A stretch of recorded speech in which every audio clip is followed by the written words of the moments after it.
시장이 좀 하락이 나올 때는 어서 매수 타점을 잘 잡는 것도 중요하지만 종목 선정을 잘 해야 됩니다. 그래서 오늘 종목 선정을 하는 기준에 대해서 좀 말씀을 드려볼까 하는데요. 차트를 보고 종목을 찾는 사람, 그리고 거래량이나 거래 대금을 보고 종목을 선정하는 사람, 뉴스를 보고 이슈를 분석을 해서 종목을 찾는 사람, 이렇게 좀 세 가지로 좀 나눠볼 수가 있는데요. 주로 단기 매매를 하는 사람들은 이제 거래량이나 거래 대금이 많이 들어온 종목들을 분석을 해서 이슈를 찾고 거기서 매수 타점을 찾고 이렇게 좀 매매를 하는 경우가 많죠. 차트 분석을 통해서 종목을 찾는 분류는 단기 매매도 차트를 통해서 하지만 스윙이나 중장기관점에서 종목을 가져갈 때도 차트의 추세가 살아있는지 우상향인지를 보고 종목을 선정하는 경우도 있습니다. 그보다 더 중요한 거는 이슈 분석이죠. 차트보다도 거래량보다도 더 먼저 확인해야 되는 게 매일같이 쏟아져 나오는 뉴스들이죠. 오늘은 어떤 이슈가 나왔는지, 앞으로 또 어떤 이슈가 시장을 지배해 나갈 건지에 대해서 계속 추적하고 거기 관련돼 있는 종목들을 계속 분석해 나가다 보면 좋은 종목을 발굴하게 되는 겁니다. 이 과정이 초보자들은 어려울 수밖에 없고요. 그렇지만 이 과정을 계속해서 해야 됩니다.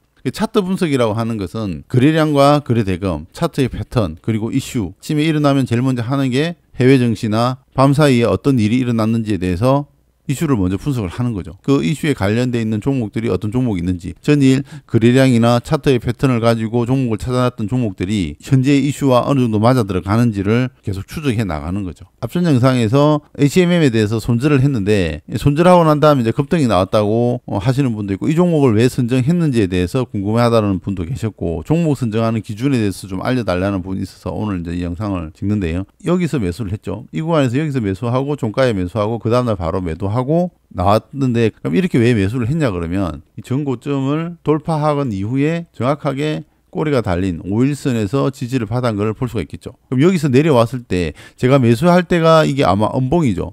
음봉 상태에서 이 종목을 봤기 때문에, 그럼 여기서 거래 대금이 많이 들어왔고 전고점 언저리까지 내려왔기 때문에 여기는 누가 봐도 매수 타점이 되는 겁니다. 거래량도 많이 줄어져 있는 상태고, 이 종목은 종가 베팅으로도 한번 가져가 볼 수가 있는 거죠. 그리고 매수를 했다가 그 다음날 미증시가 급락이 나왔어요. 미증시가 급락이 나왔기 때문에 이 종목도 급락이 나왔고 여기서 매도하고 다시 저점 잡고 이렇게 매매를 했는데, 그리고 이제 이렇게 상승이 나왔습니다. 전고점 언저리까지 상승이 나왔는데 저도 여기서 팔고 나니까 급등이 나왔어요. 매도를 하고 나면 급등하는 경우가 참 많습니다. 오늘 같은 경우도 한 7% 정도 수익 보고 팔고 나니까 상한가 언저리까지 갔단 말이에요. 그런 경우가 많이 나옵니다. 매도하고 나면 더 하락하는 경우도 있고요. 그래서 매매를 하다 보면 그런 경우는 비일비재하다. 내가 매도한 종목이 더 상승했다 그러면 아쉬워하기보다는 가져갔으면 20% 30% 먹을 수 있는데 빨리 매도하는 바람에 한 7%밖에 수익을 못 챘다. 당연히 아쉽지만 그만큼 종목 선정을 잘 했다라고 볼 수도 있는 거죠. 너무 아쉬움보다는 내가 매도하고 난 다음에 상승한 거는 가히 나쁜 건 아니다 라고 말씀드릴 수가 있겠고, 종목을 매수를 해서 종가 베팅이나 눌림목 매매를 하면 5에서 10% 내에서 차익 실현을 주로 많이 합니다. 기계마다 틀리겠죠. 짧게 수익을 보는 사람과 길게 수익을 가져가는 사람의 리듬은 다릅니다. 3에서 5% 정도 차익 실현을 하는 사람들은 단기간에 기술적 반동을 이용해서 파는 것이고요. 5에서 10% 정도 또는 15% 20%까지 수익 실현을 하는 사람들은 한 파동을 먹으러 들어가는 경우가 많습니다. 그렇게 매매하는 사람들은 어떤 매수 종목을 선정하는 기준이 조금 다를 수가 있어요. HMM 같은 경우는 이 거래량이 들어왔기 때문에 볼 수 있겠죠. 그 전에 이 종목에 대한 분석이 돼 있었다라는 거죠. 이런 주봉을 보게 되면 가격 조정과 기간 조정이 얼추 나왔다라는 걸 볼 수가 있는 거죠. 가격 조정을 준 다음에 기간 조정이 거친 만큼 이제는 다시 한번 또 상승할 때가 됐겠구나 정도는 제가 보고 있은 거죠. 이 종목에 대한 분석은 돼가 있는 거죠. 해상운임이 하락하고 있다는 뉴스를 봤기 때문에 이 종목에 과연 수급이 들어올까 이런 생각은 했었습니다. 가격 조정과 기간 조정이 좀 마무리된 상태이기 때문에 이렇게 추세를 꺼보면 이 추세를 돌파한 거를 좀 알 수가 있죠. 이 하락 추세에서 여기서 돌파가 나왔습니다. 거래량이 실리지를 않았어요. 이런 추세가 만들어질 수 있는 거죠. 거래량이 실리면서 이 구간에서 대량 거래량이 실리면서 만약에 돌파를 했다 그러면 더 많은 사람들이 관심을 가졌겠지만, 돌파는 하되 거래 대금은 실리지 않은 상태에서 이렇게 추세선 상단에서 지지를 받고 있었습니다. 여기까지는 차트를 봤어요. 대량 거래량이 발생을 하면서 꼬리가 달리는 흐름이 나왔죠. 그럼 이때 뉴스가 나왔습니다. 미국 무역 대표부에서 중국 선사에다가 수수료를 부과하겠다라는 뉴스가 나오면서 급등이 나온 거죠. 추세도 좋았고 우상향으로 상승하고 있는 추세였기 때문에 추세선도 돌파가 나왔고 이런 자리에서 매수를 하면 좋은데 이런 자리에서는 매수를 할 수 있는 근거가 부족합니다. 제 기준에서는 그래요. 여기서 매수하면 당연히 이 높은 수익률을 취할 수가 있겠죠. 이전까지는 추세선 상단에서 지지를 받고 있지만 거래량도 들어오지를 않고 있고 해상운임도 상승하는 부분이 아니기 때문에 이 종목을 매수해야 될 만한 이유가 없는 거예요. 중장기 관점으로 매매하는 사람들은 매수가 가능하겠죠. 그렇지만 단기간에 매수하는 사람들, 매수해서 2, 3일 정도 보유하는 사람들은 이런 자리에서 매수하면 안 돼요. 상승이 나왔기 때문에 상승이 나왔다라고 하는 것이지 언제 상승할 줄을 모릅니다. 알 수가 없습니다. 이런 것들은. 언제부터 관심권에 두냐면 이 거래량이 들어왔을 때 관심권에 두는 거죠. 많은 사람들이 HMM이라는 종목은 이 거래량이 들어옴으로써 관심 등록에 등록을 하기 시작하는 거죠. 그럼 관심 등록에 등록을 한다는 것은 이 종목의 흐름을 보고 매수를 하겠다라는 겁니다. 종목을 선정하는 기준에서는 차트도 좋지만 거래 대금이 많이 들어오고 거래량이 많이 터졌을 때 일단 사람들의 이 주목을 끌고 이목을 끌기 때문에 그때부터 이 종목에 많은 사람들이 관심을 가진다. 그러면 여러분들도 단기간에 매매를 하려면 어떤 기준을 잡아야 될까요? 거래 대금이 많이 쏠리고 거래량이 많이 터지는 곳을 봐야 된다. 이 종목에 대한 뉴스가 어떤 뉴스가 나왔기 때문에 이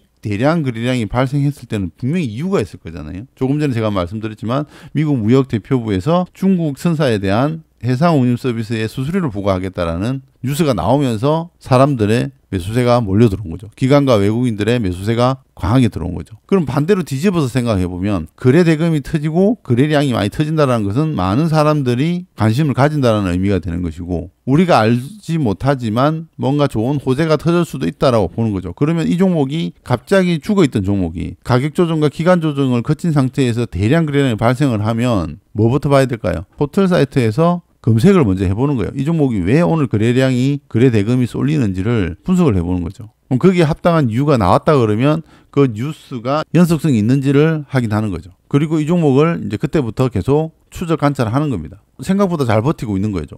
내려오면 이 정도 내려오겠다. 그 다음날 음봉이 나왔고 여기서 물론 매수하는 경우도 있죠. 그 다음날 바로 양봉이 나올 수도 있으니까 시가총액이 1조 8천억 정도 시가총액이 큰 종목이기 때문에 그렇게 움직이지는 않는다. 그 다음날 하루 더 기다려보니 음봉이 나왔죠. 자, 여기서 지지를 받고 꼬리가 달리는 흐름이 나오는 거죠. 여기서 꼬리 달리는 흐름이 나오면서 누가 봐도 여기서는 매수를 한번 해볼 수가 있다. 거래량도 줄어들었고 중고점에서 지지도 하고 있고 추세선 돌파도 나왔고 여기서 이제 매수를 해볼 수가 있는데 꼭 그 다음날 이제 개발하기 나오면서 기술적 반등 나오고 음봉이 나왔는데 이때 미증시가 급락이 나왔기 때문에 오전부터 매수세가 들어오기보다는 매도세가 나올 수밖에 없는 시장 구조가 만들어졌기 때문에 오전에는 약세 흐름을 보이겠다라고 생각하고 개발하기 이후에 반등이 나왔을 때 다 매도를 해버린 거죠. 여기서 욕심을 내면 안 돼요. 가지고 있었으면 매수가 이전보다 또 수익이 낮겠죠. 당연히 전고점까지 상승이 나왔기 때문에 가지고 있어도 수익이 낮겠죠. 이날 왜 매도를 했냐 그러면 2월 28일 날 금요일에 말일에다가 3월 1, 2, 3까지 쉬는 날이었단 말이에요. 미증시는 계속 하락하고 있는 중이고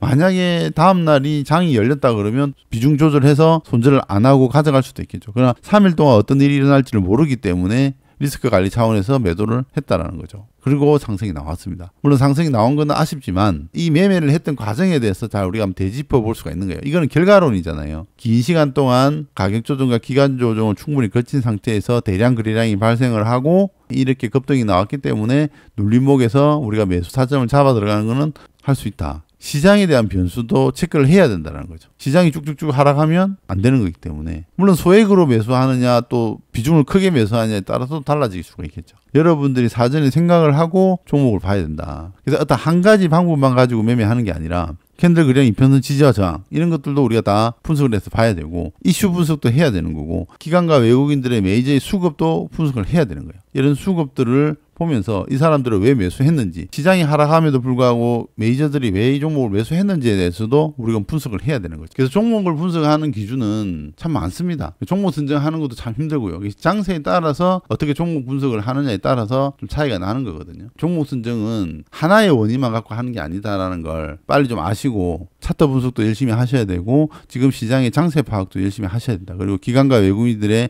수급 동향도 매일 체크하면서 여러분이 구사하고 있는 매매 스타일에 맞는 종목을 선정을 해야 된다는 거죠.